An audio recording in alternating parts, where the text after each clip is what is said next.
এসেছে আলোর দিন, এসেছে আলোর দিন, সত্যের উচ্ছ্বাস plus minus, plus minus, plus minus.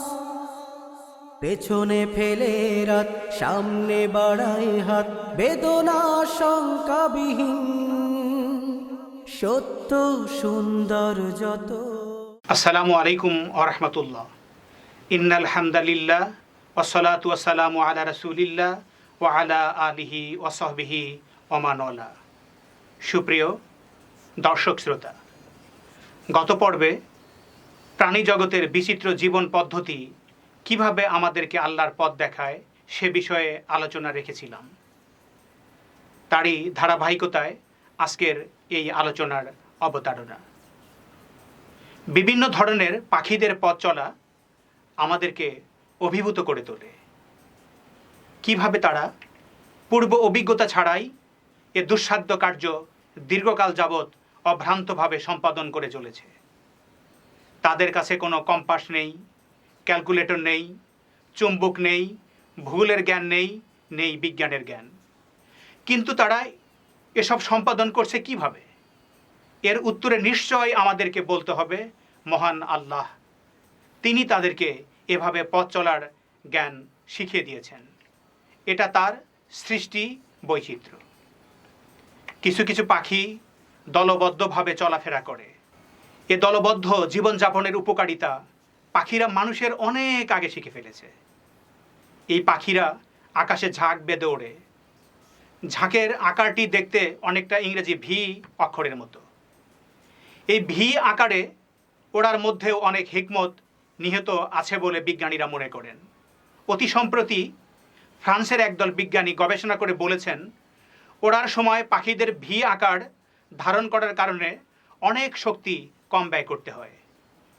ফলে পাখিরা অনেক দূর পর্যন্ত ক্লান্তিবিহীন উঠতে পারে। ঝাঁকবদ্ধ পাখিদের মধ্যে সামনেরটির ডানার ঝাপটায় যে বাতাস তৈরি হয়, সেই বাতাসে উর্বার শক্তি পায় পিছনের পাখিরা। ফলে তাদের শক্তি অনেক অনেক বেশি কম ব্যয় করতে হয়। ভি ফরমেশনে উড়বার একটি নিয়ম আছে। উড়বার সময় একটি পাখি থেকে অন্যটির দূরত্ব কত হবে তা তারা সঠিকভাবে জানে। যদি দূরত্ব কম হয় তাহলে পরস্পর উড়বার প্রক্রিয়া এলোমেলো হয়ে যাবে এবং তারা তা থেকে কোনোই উপকার পাবে না। দূরত্ব বেশি হলে পেছনের পাখি সামনের পাখির ডানার বাতাস থেকে কোনো উপকার পাবে না। বিজ্ঞানী ডাইমার্সকার্স বলেন, ভি আকারে ঝাঁক বেঁধে উড়লে পাখিরা অনেক অ্যারোডাইনামিক সুবিধা পায়। এজন্য তুলনামূলক কম শক্তি খরচ করেও তারা একই গতিতে উঠতে পারে। প্রত্যক্ষ অভিজ্ঞতার মধ্য দিয়ে এটা আমরা প্রমাণ করেছি। শুধু পাখিদের উড়বার কৌশলই নয়, বরং কিছু কিছু পতঙ্গের পরস্পরের মধ্যে খবরাখবর আদান প্রদানের বিষয়টি অতি বিস্ময়কর।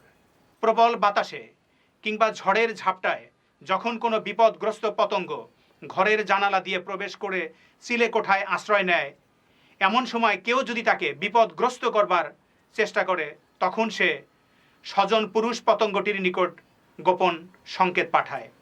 পুরুষ পতঙ্গটি ওই সংকেত পেয়ে স্ত্রী পতঙ্গের সাহায্যের জন্য সাড়া দেয়। রেডিও, টেলিভিশন, মোবাইলের মাধ্যমে দূরে থেকেও পরস্পরের মধ্যে যোগাযোগ রক্ষা করা যায়। কিন্তু এক্ষেত্রেও একটা স্থান, যন্ত্র কিংবা তারের মুখাপেক্ষী হতে হয়। এদিক বিবেচনায় পতঙ্গরা আমাদের থেকে সুবিধাজনক অবস্থানে রয়েছে।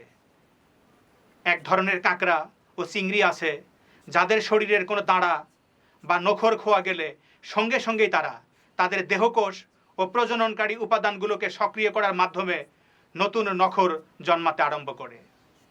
একটি বোলতা ফড়িং শিকার করে তার শরীরের এমন এক স্থানে হুল ফুটিয়ে দেয় যাতে ফড়িংটি অজ্ঞান হয়ে যায় কিন্তু মারা যায় না। এতে ফড়িংয়ের গোশত তাজা হিসাবে রক্ষিত থাকে। তারপর বোলতা অজ্ঞান ফড়িংটির পাশে ডিম দেয়। ডিম ফুটে বাচ্চাগুলো অজ্ঞান ফড়িংটির শরীর থেকে তাজা গোশত খায়। বাচ্চাদের জন্য পচা গোশত বিষবোধ হবে বলেই তাজা গোশতের এই সুব্যবস্থা করে রাখে মা বলতা। এরপর মা বলতা উড়ে চলে যায় এবং মারা যায়। কখনো সে বাচ্চাদের দেখতে পায় না। বলতার এই আশ্চর্যজনক গতিবিধি বিবর্তন বাদ দিয়ে ব্যাখ্যা করা যায় না। এমন অনেক জলজ কীটপতঙ্গ আছে যাদের দেহ দুভাগ হয়ে গেলেও তারা এই দুই ভাগের একটিকে কাজে লাগিয়ে নিজেকে আবার জোড়া লাগাতে পারে। এক ধরনের পোকা আছে যাদের মাথা কেটে ফেলা হলেও তারা মারা যায় না, বরং সঙ্গে সঙ্গে একটি নতুন মাথা তৈরি করতে শুরু করে দেয়। আমাদের চিকিৎসাবিদ্যার অনেক উন্নতি হয়েছে, কিন্তু এসব পোকামাকড়ের তুলনায় আমরা অনেক অনেক পিছিয়ে রয়েছি। উল্লেখিত পাখি এবং পোকামাকড়ের বিস্ময়কর শৈল্পিক ও বৈচিত্র্যময় জীবন প্রণালীকে প্রকৃতির খেলা বলে ছেড়ে দেওয়ার মধ্যে কোনো যৌক্তিকতা নেই, বরং এগুলো কোনো এক মহান শিল্পী এবং বিজ্ঞানীর পরিকল্পনা বলাই যুক্তিবাদের দাবি। আর সেই মহান শিল্পী ও পরিকল্পক হলেন মহান আল্লাহ, যিনি সব কিছুকে যথার্থভাবে সৃষ্টি করেছেন। পাখিদের জীবনাচার এবং অন্যান্য বিষয় তিনি নিয়ন্ত্রণ করেন এবং তিনি তাদের অন্তরে ঢেলে দেন জীবন চলার হেদায়েত। এ প্রসঙ্গে মহাগ্রন্থ আল কোরআনে বলা হয়েছে, বিসমিল্লাহির রহমানির রহিম, সাব্বিহ ইসমা রব্বিকাল আ'লা আল্লাযী খলাকা ফাসাওয়া ওয়াল্লাযী কদ্দারা ফাহাদা। তুমি স্তুতি পাঠ করো তোমার ওই মহামহিম রবের, যিনি সৃষ্টি করেছেন এবং সুসমন্বিত করেছেন, আর যিনি তকদির নির্ধারণ করেছেন এবং পথ দেখিয়েছেন। আল কোরআন সূরা আলা আয়াত 2-3। এ বিষয়ে আরও আলোচনা আসছে আগামী পর্বে। ততক্ষণ আপনারা আমাদের পাশেই থাকবেন আশা করি। এসেছে আলোর দিন, এসেছে আলোর দিন, সত্যের উচ্ছ্বাস। Plus minus, plus minus, plus minus. পেছনে ফেলে রাত, সামনে বাড়ায় হাত, বেদনা শঙ্কাবিহীন।